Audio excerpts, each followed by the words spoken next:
After missing my own birthday to help my sister through her divorce, I showed up to a family barbecue to find everyone toasting to her bravery while I stood in the corner, uninvited and unseen.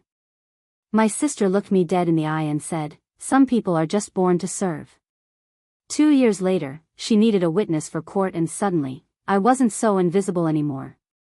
This happened about 2 years ago, and I still don't know how I didn't completely snap. I'm 36, no kids, not married, and I've always been the one in the family who just helps. I don't know why that became my role, but it did. I'm the one who picks people up from the airport at 5 a.m., the one who remembers birthdays, the one who loans money and doesn't chase people down about it. That's just how I've always been. Dumb, maybe. But it felt like the right thing. My sister Tanya is a year younger than me. Growing up, she was the one everyone paid attention to. Loud, pretty, always dating someone, always needing something. She was the storm, and I was the person holding the umbrella for her. That's kind of how our whole relationship worked. 2 years ago, she called me crying around 11:30 on a Thursday night. I was already in bed. I looked at my phone and almost didn't answer. I wish I hadn't. But I did. She was sobbing. Craig had left her. Packed his stuff and gone. I didn't even know they were still living together at that point. I thought the marriage had already fizzled out. They were always fighting, breaking up, getting back together. Total mess. She said she couldn't breathe. Said she was completely alone and didn't know what to do. I told her I could come over, but that I had plans that weekend because it was my birthday. Her tone changed immediately. "Oh, right," she said. "Your birthday. Sorry for bothering you with my actual life while you're planning your little party." That's what she said. Little party. I was stunned. But like an idiot, I apologized. I told her she wasn't bothering me. I canceled the dinner I had planned with friends and my boyfriend. I told people something came up. I didn't want to make it about me. That weekend, I spent 3 days at her house in Longmont. She barely left the couch. I cleaned her kitchen, picked up takeout, listened to her rant about how Craig had used her, how she gave up everything for him, and how he was probably cheating even though she admitted she had no proof. She cried a lot. She said I was the only one who understood her. She told me I was a saint. Not once did she say, "Happy birthday." I let it go. Told myself it wasn't about me. That she was in pain. That she didn't mean it. Over the next few months, she leaned on me hard. Daily phone calls. Constant favors. She forgot her wallet twice when we went out. I paid. She needed a ride to her lawyer's office. I drove. She said she needed help covering a legal bill or she'd lose everything. I gave her $1,200 from my emergency fund. She promised she'd pay me back. She never did. Then came the barbecue. My mom called and said they were throwing something casual, just a family get-together. She mentioned it was a chance to celebrate Tanya's strength. That felt weird to me. But I didn't say anything. I offered to bring food. The day of the barbecue, I was helping Tanya again. She asked me to pick up boxes from her old storage unit. I was running behind and showed up late. When I walked into my parents' backyard, I saw the banner immediately. "To New Beginnings, Tanya, we're proud of you." Everyone was smiling, holding drinks, music playing, grill going. My aunt gave Tanya a bouquet. People were making speeches about resilience and bravery. My dad even cried a little. I stood there holding a grocery bag full of deviled eggs, like an idiot. No one said hi. I wasn't on the group texts. No one asked where I'd been. Then Tanya made eye contact with me. Held it. Smirked. And then right there, glass raised, she said, "Some people are just born to serve." People laughed. And I swear, it felt like someone poured a bucket of cold water over my head. She didn't break eye contact. She knew I heard it. And she wanted me to. I stayed for 20 more minutes. Stood in a corner. Didn't eat. Didn't talk. Then I left without saying goodbye. When I got home, I blocked her number. I didn't call anyone in the family. I just disappeared. I was done. I didn't tell anyone what she said. I figured no one would believe me, or worse, they'd think I was being dramatic. For the next 2 years, I focused on myself. New job. New apartment. I went low contact with most of my family. I realized how many of them saw me as just the helper, not a person with my own life. Then, a few weeks ago, Tanya showed up at my door. No warning. Just knocked. She looked tired. Makeup smudged. Like someone who was running on fumes. She hugged me like nothing had happened. Like we hadn't gone 2 years without speaking. Then she said, "I need you." Apparently, Craig was taking her back to court. He had new evidence that she lied during the divorce about money, about abuse, about property. Her whole settlement was being called into question. She could owe him thousands. Maybe even face charges. She needed a character witness. Someone who could say she was scared of him. That she was honest. That she was the one suffering. She looked me in the eye and said, "You know what I've been through. You owe me this." Owe her. I didn't answer right away. I told her I'd think about it. That night, I pulled out an old email from Craig.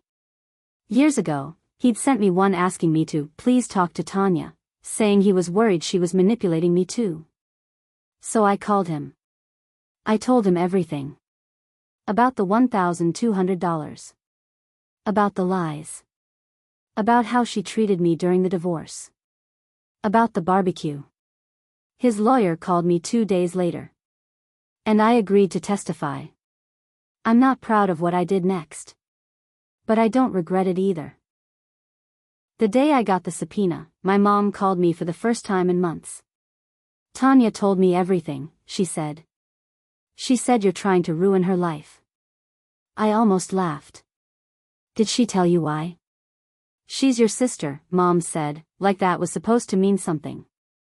"She said worse things to me than Craig ever did to her. She used me. She humiliated me. And now she wants me to lie in court?" There was silence. Then my mom said, "Families protect each other." That's when it hit me she wasn't shocked that Tanya used me. She just didn't think I'd finally stop letting it happen. "I protected her for years," I said.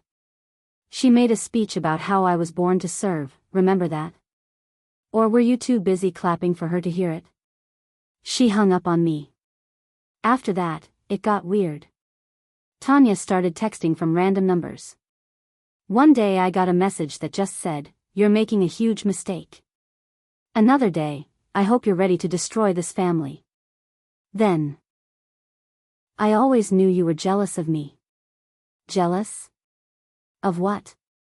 Being broke, bitter, and alone? A week before the court date, my dad showed up at my work. He never visits. I saw him waiting in the lobby, holding a bag of fast food and looking uncomfortable. I walked over and he said, "Can we talk?" We sat outside on a bench. He handed me the bag. It was from Sonic, my favorite growing up. He cleared his throat. "Your sister's not doing well." "I'm not surprised." "She said you want revenge." "No," I said. "I want the truth out there. If that hurts her, maybe she shouldn't have lied in the first place." He looked down at the ground. "You've always been so strong," he said. "I guess none of us ever said thank you." I didn't say anything. Because yeah, that was the truth. No one ever did. Then he said, "You know this will tear the family apart, right?" I nodded. It already did. The day of court, I walked in calm. I wore a simple navy blue dress, no makeup. Just clean and plain. Tanya was already seated with her lawyer. She looked me over like I was something she scraped off her shoe. She didn't say a word. Craig nodded at me once, politely. His lawyer motioned for me to sit behind the stand. When I was called up to testify, I told the truth. Every single piece of it. How she begged for money and never paid it back. How she mocked me in front of family after I canceled my own birthday plans for her. How she exaggerated Craig's behavior, how she told me she was playing the game to get more out of the settlement. I quoted her directly. She said, "All I have to do is cry in front of the right people." That's a direct quote. Tanya's lawyer kept objecting, but the judge let most of it through. My voice didn't shake once. I didn't cry. I didn't rant. I just laid it all out. After I stepped down, Tanya whispered something to her lawyer and stormed out of the courtroom. That night, I got another text. Blocked number. Just 3 words, "You'll regret this." But I didn't. About a week after court, I started getting these weird messages at work. Emails. No name, no return address, just blank subject lines and a few lines of text like, "You made your point. Now stop. You think people will see you as a hero? You're not the victim you think you are." I ignored them at first. Thought maybe it was Tanya. But then one of them had a detail that caught me off guard. It mentioned the name of a guy I'd dated back in college. Someone I hadn't spoken to in over a decade. That's when I realized something was wrong. I called my IT department. They traced one of the emails to a VPN service, but it was too protected to get more info. Still, it rattled me. Then one night, I came home and saw someone had gone through my mailbox. Not just open torn. Letters scattered. A few were missing. I called the police. They made a report but said without video, there wasn't much they could do. 3 days later, I got a phone call from Craig. His voice was shaking. "Tanya filed a restraining order against me," he said. "She's saying I threatened her after court. That I showed up at her house." He hadn't. He was out of state visiting his sister that weekend. He even had proof. "She's trying to flip this around," he said. "Make herself the victim again." I believed him. But that wasn't the worst part. 2 days after that, I got served.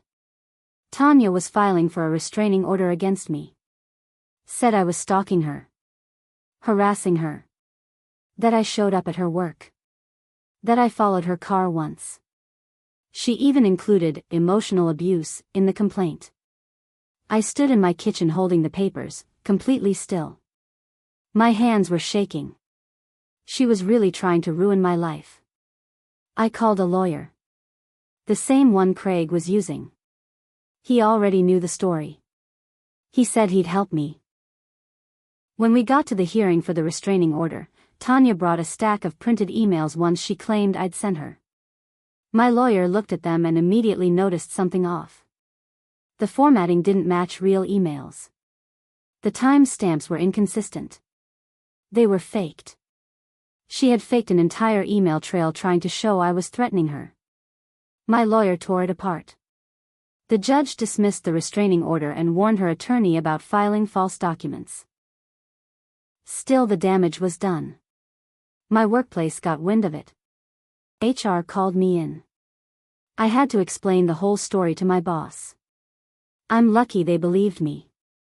But it was humiliating. What shocked me most was how far Tanya was willing to go. She didn't just want to win. She wanted to make sure I couldn't get back up after. But what she didn't know was, she left breadcrumbs. She always does. And I was finally paying attention. After the fake restraining order was thrown out, I knew Tanya wasn't going to stop.